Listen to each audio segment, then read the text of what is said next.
News for Monday, August 27th. I'm Kevin Olenek. The United States and Mexico have reached an agreement to change parts of NAFTA, the trade deal that President Donald Trump has called unfair. Trump announced the agreement from the Oval Office today, with Mexican President Enrique Peña Nieto dialed in on a conference call. U.S. Trade Representative Robert Lighthizer said the agreement was absolutely terrific and would modernize a trade deal that had gotten seriously out of whack. He said he hoped Congress would approve it with broad bipartisan support. As far as dealing with Canada goes, Canada will start negotiations shortly. I'll be calling the Prime Minister very soon, and we'll start negotiation. And if they'd like to negotiate fairly, we'll do that. You know, they have tariffs of almost 300% on some of our dairy products, so we can't have that. We're not going to stand for that. I think with Canada, frankly, the easiest thing we can do is to tariff their cars coming in. It's a tremendous amount of money, and it's a very simple negotiation. It could end in one day, and we've taken a lot of money the following day. Foreign Affairs Minister Chrystia Freeland was scheduled to spend the week in Europe, but has announced she would be cutting that trip short in order to head to Washington. As the U.S. continues to mourn, the flag flying at the White House was lowered to half-staff to honor late Senator John McCain. It had been lowered to half-staff Sunday, but then raised again this morning. The White House did face tremendous criticism for the lapse and urged that the flag be lowered. It was urged that the flag be lowered. In a statement issued by the White House Monday afternoon, President Trump said, "Despite our difference of policies and politics, I respect Senator John McCain's service to our country, and in his honor have signed a proclamation to fly the flag of the United States at half-staff until the day of his interment." Clearer skies and fresher air. An air quality advisory for Metro Vancouver and the Fraser Valley has ended as clean air continues to push smoke out of the region.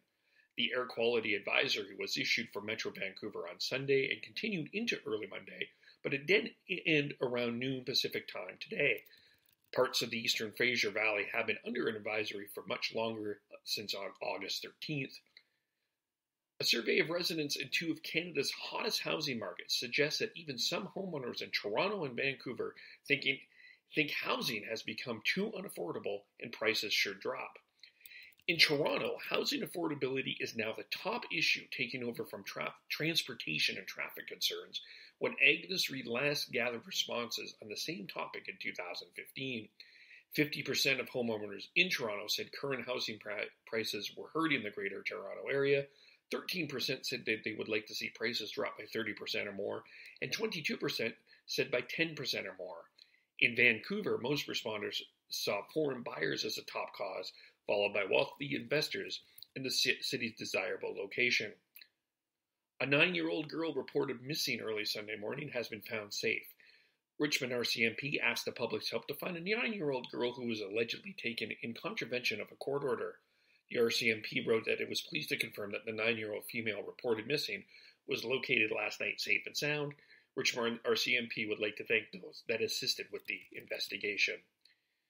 Walking a dog alone is a rite of passage for many kids, but this simple task got one North suburban family in a lot of trouble, and even leading to an investigation by a Department of Children and Family Services in Chicago.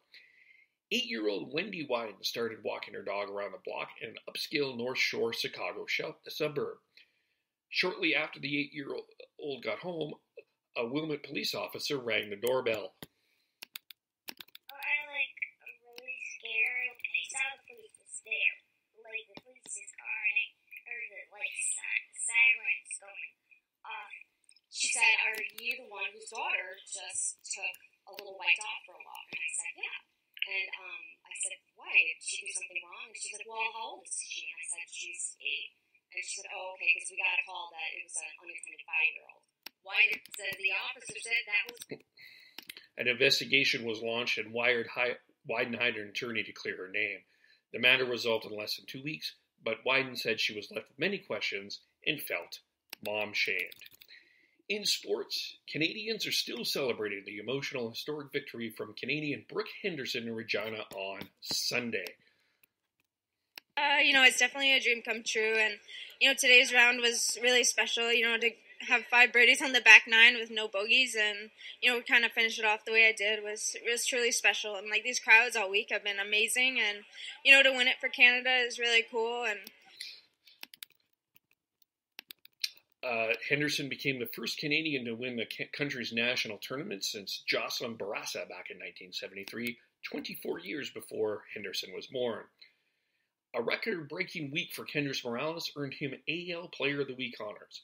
Morales hit a franchise record 7 home runs in 7 consecutive games for the Toronto Blue Jays. They are in action in Baltimore tonight. Reports indicate that the Philadelphia Phillies have claimed former Blue Jay slugger Jose Bautista on revocable waivers from the New York Mets. The teams have until tomorrow to complete a trade. In tennis, 2 of Canada's rising young stars go head-to-head at the U.S. Open as Montreal's Felice Auger-Aliassime takes on Denis Shapovalov this afternoon. Milos Raonic advanced to the second round of the U.S. Open with a 7-6, 6-4, 1-6, 6-3 victory over Carlos Berlik on Monday. And number 1 seed for the women, Simona Halep, was upset by Kaya Kanepi 6-2, 6-4. That match only lasted 76 minutes.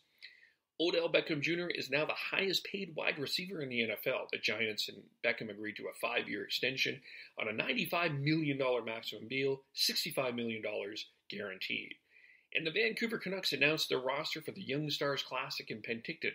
The Stars will include Elias Pettersson, Olli Juolevi, and Jet Wu, to name a few. The tournament runs September 7th to 9th in Penticton. Vancouver weather, currently mainly sunny with 22, clear overnight and 13, sunny and 22 tomorrow, mix of sun and clouds and 20, showers and 19 on Thursday. That is the afternoon news for Monday, August the 27th. Go to Spreaker.com, Kevole for more. I'm Kevin Olenek.